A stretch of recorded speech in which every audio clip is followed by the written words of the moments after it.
Time for some rapid. Taking on an opponent rated 1100. And in this game, I'm going to be explaining my thought process so that you can learn from it. Probably going to notice some difference between my play and my opponent's play. 1,000 points of rating difference. Well, there should be anyway. So we've got an open Sicilian so far. And we're entering into a line with knight to c6 and knight to f6. That's very normal by my opponent. And the theoretical line here is what's known as the Richard Rouser variation with bishop to g5. Now, the open Sicilian does require some memorization. It's pretty tough if you haven't put that work in. So we're going to see if my opponent is up for the challenge. Most normal, I suppose, would be bishop to e7. But instead he goes for this alternative plan, probably looking to develop the bishop this way. Now, already this is a bit suspicious because what's going to happen, I think, is that this pawn on d6 is going to become weak if the bishop goes here. This bishop is really responsible for guarding this pawn on d6. So if the bishop moves off that diagonal, we're going to see that black is probably going to lose that pawn. Now there's an expression in chess that when you can see your opponent in the process of making a mistake, that you shouldn't stop him. So I won't. I'm just going to continue with castling queenside. And I imagine that bishop to g7 is probably going to come. And after that is played, I can consider capturing on c6. Black will take back, and then the pawn on d6 will become weak.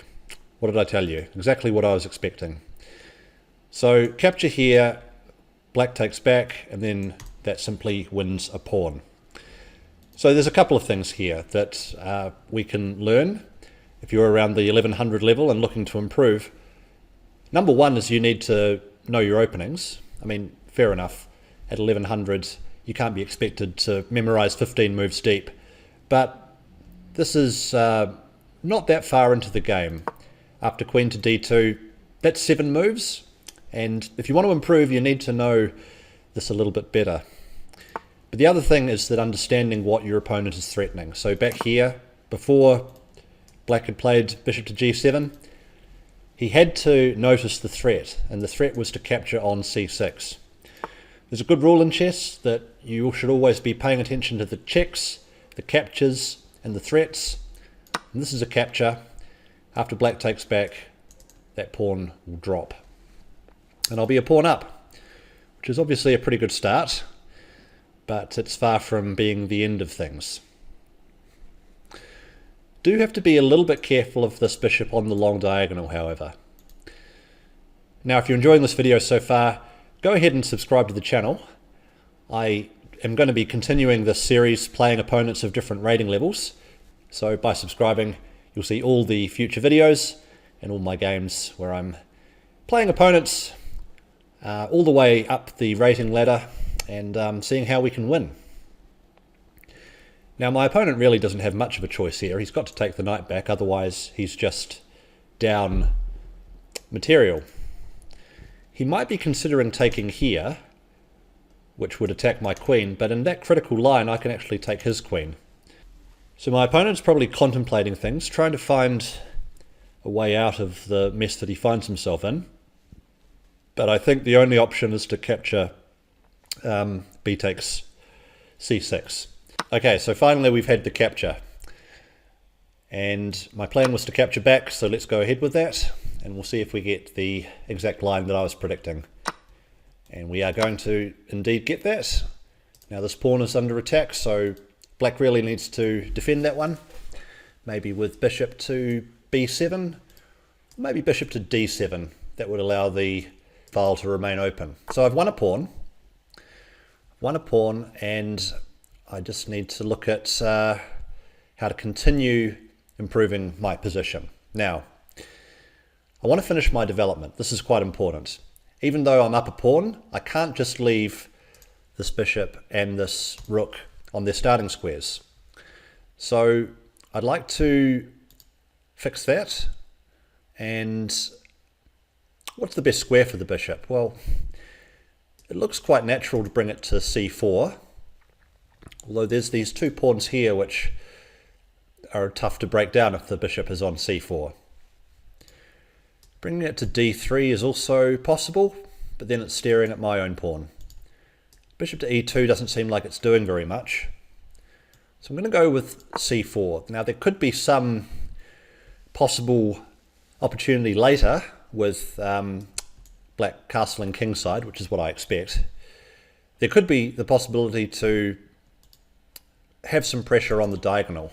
Like if the black king is on g8, then it's possible that something could happen there. I'm not quite sure what. I mean, I'm not really calculating too far in advance here. I'm just trying to improve my position step by step.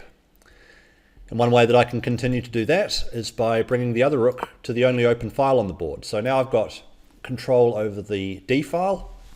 That stops black from being able to contest it with a move like rook to d8. If rook to d8 were played, then I could simply capture. So he's advanced c6 to c5. I guess the idea of that is he's looking to attack this pawn now with two pieces. So I'm just going to stop that plan. And now it's black's bishop, which is staring at a wall of white pawns, which mean that it's actually not very good on that diagonal. By pushing this pawn forward as well, black has given me a new square that I might be able to take advantage of, although I need to react to this threat first, of course. So now I've been hit with h6 and the bishop has to move. So when you're attacked, it's good to respond to a threat with a threat of your own in order to gain time. So I have to retreat the bishop, it's true, but I can win the tempo back by playing bishop to e3, because that now attacks black's pawn on c5. So now black's going to need to defend that, probably with rook to c8, or maybe the other rook. Yeah, that's what he does. Okay. Now when your opponent's under pressure, the thing to do is to increase the pressure. And one of the best ways to find a plan in any position is to target the opponent's weakest pawn. This is a tip that I've shared before on this channel. And if you'd like more advice on how you can improve your game, just to let you know that I help ambitious adults at the below 2000 ELO level. So if you're looking to improve your positional understanding, improve your middle game play, then click the link below and we can see if working together will be a good fit. But the weakest pawn, so that's the c pawn of black's. It's already attacked once and black has defended it, but what if I now go and play knight to a4? Well, then the pawn will be attacked twice, and it's actually quite hard for black to defend it again. This is an isolated pawn. It's an isolated pawn because both the d pawn and the b pawn of black's, so black, I'm just picturing black's b pawn and d pawn, they're both gone from the board. So this c pawn needs to be defended by black's pieces, which is a burden. So now black is attacking the knight. Okay, I guess it was hard to suggest anything too much better, but now I can just grab this pawn. So now I'm 2 pawns up, and as long as I'm careful, I should be able to go on and win this, hopefully. So what are the possible threats here for black? We need to keep aware of what the opponent might be up to. I mean, this bishop is hanging. I'm just keeping an eye on that. So tactics often begin with undefended pieces. And yeah, if I were to move the knight out of the way somewhere, then the bishop would be undefended. So just have to be aware of that one. And actually, I think I'm going to play a prophylactic move here, bishop to b3, in order to just make sure that that bishop is always guarded. And that would also block the open b file. Another tempting move, though, is rook to d8. Because now that I'm up material, I want to trade pieces. And if we look at black's forces, this rook is the most active piece. So I'm actually going to go for this. Now if there's a trade here, then I'll be able to get the other rook up to the D file, which is very good for me. Also, one thing I've just noticed is that this rook here on F8 is not mobile.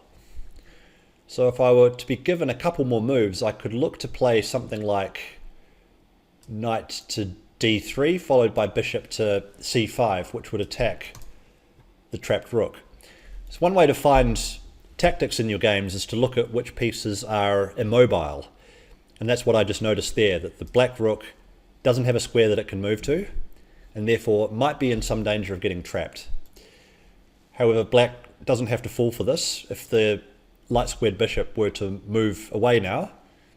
So bishop to c6, and then there might be a trade of rooks, and that's what we're going to get. Okay, I mean, I'm fine with trading given that I'm up material, so let's go for this. With an extra 2 pawns, it should be just a matter of technique, as they say. Always thought that that expression was a little bit, well, it's a little bit arrogant, isn't it? I mean, a matter of technique. It just, oh, it's so easy. You know, anyone can do it. It's no problem at all. But often these endgames are quite tricky. Trickier than the people who say things like just a matter of technique make them out to be. So the reason for moving the knight back is that I want to reroute it to a better square. Back on c5 it looks well placed, but it's actually not attacking anything and it doesn't have anywhere that it can go. So I'm looking to bring it to e5. Now you've got to make a backwards move in order to make that happen, but this is maybe one of the markers of a higher rated chess player, is that they see maneuvers like this. Lower rated players don't really consider backwards moves with their pieces so much, and the only reason that you make a backwards move in a position like this is because you want to get it to a better square eventually. So be on the lookout for that one. If the knight gets to e5, then it's very strong. It would attack black's light squared bishop,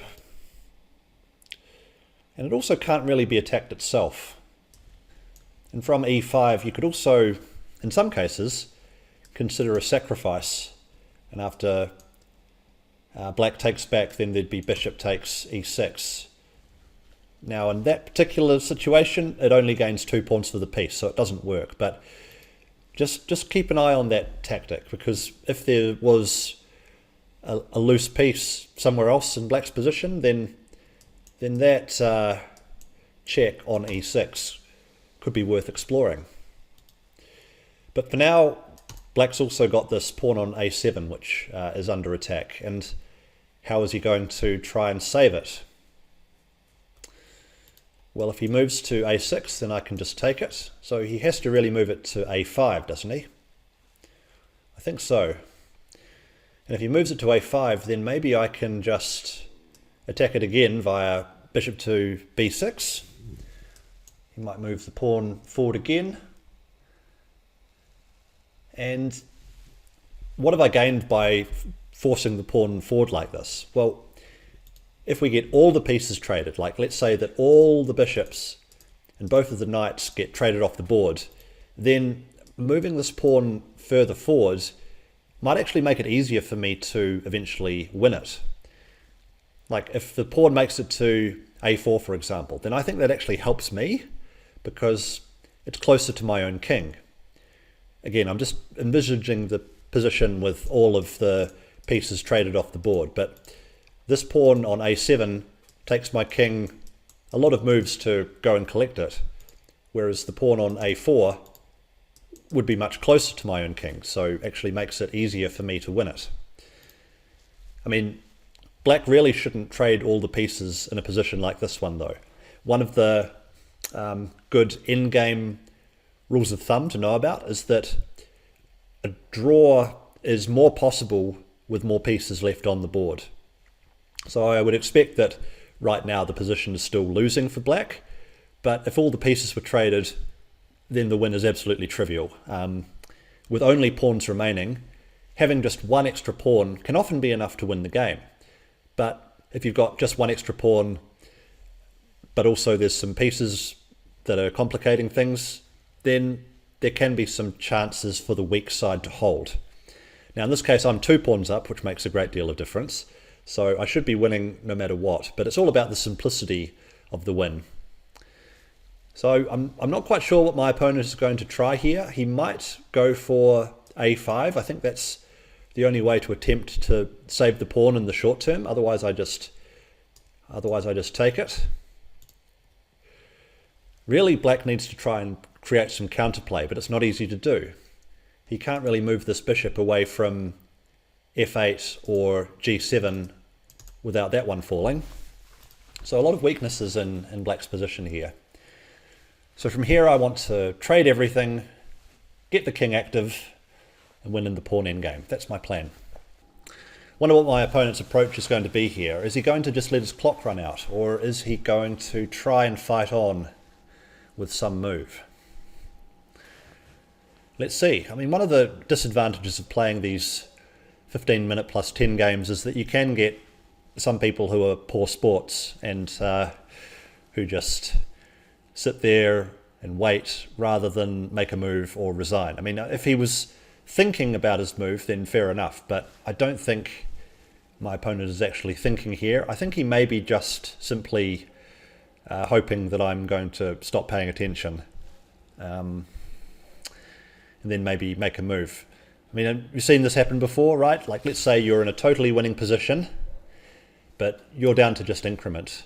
Maybe you've got 10 seconds left on your clock, and your opponent's got 10 minutes on their clock with their losing position. Now, because of the increment, you're not going to lose, but what they might try and do is they might just let 9 minutes out of their 10 minutes go by, hoping that you're going to step away from the computer out of boredom, and then you'll only have 10 seconds to make your response. Now, if that happens, that can be a way that your opponent from a totally losing position can actually end up winning because they can win on time. So that can be frustrating, but you can always report such people, and hopefully that behavior gets stamped out slowly. So we're down to almost just a minute left for my opponent now. Being down 2 pawns, I can see why he wouldn't want to make a move, but pretty soon he's going to have to either move or let his clock run out. Let's see which one it is. We could go back just quickly while we see if my opponent is going to play the game on. It was really here, this g6 and bishop to g7 sequence, which left the knight on c6 open to capture, followed by taking on d6. So if you want an improvement out of the game, if you want to learn from my opponent here, whenever you've got this type of structure with d6, the dark squared bishop kind of has to stay on this diagonal. So it can move out to e7 without problems, but on this diagonal it's not quite so good. Okay, so under 10 seconds left now. Are we going to get a move from my 1100 rated opponent?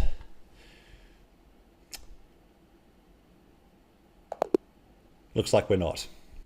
If you enjoyed this video against an 1100 rated opponent, click here to see me take on a 1200 ELO opponent, as I rise through the ratings and show you how that you can win at all the different rating levels from 0 to 2000.